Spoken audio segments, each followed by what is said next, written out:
મેં એમની સાથે ઘણી મસ્તી કરી, ઘણા લોકોની ઠેકડી ઉડાડી, 4 વર્ષ એક સાથે રહ્યા અને એને બગાડવામાં અમારો હાથ નથી.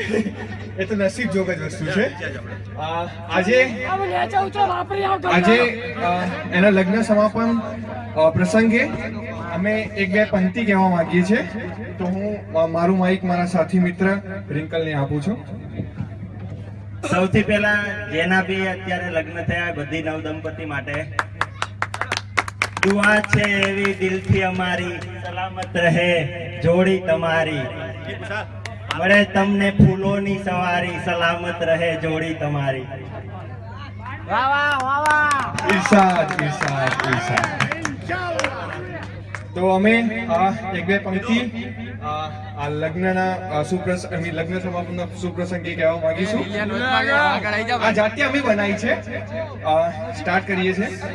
4 વર્ષે આવ્યો જેનો ઘોડે ચડવાનો વારો, 4 વર્ષે આવ્યો જેનો ઘોડે ચડવાનો વારો. એટલે કે કોલેજ પૂરા થયા અને 4 વર્ષ પછી એનો આજે ઘોડે ચડવાનો વારો આવ્યો છે.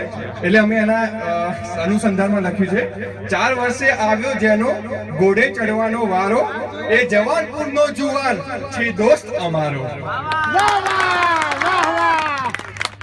ખાટો મીઠો નમકીન શું એ સ્વભાવનો ન્યારો, ક્યારેક ઝગડે બેફામ તો ક્યારેક હાસ્ય ફુવારો.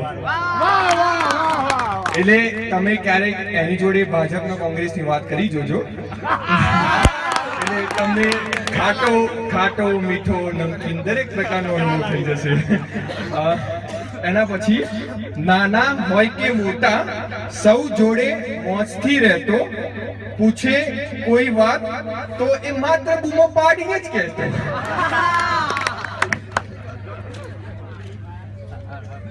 નજરો એની જાણે બે ધારી તલવાર, નજરો એની જાણે બે ધારી તલવાર, જેને પણ એ વાક્ય એને કહીએ હૈયે કરે હાહાકાર.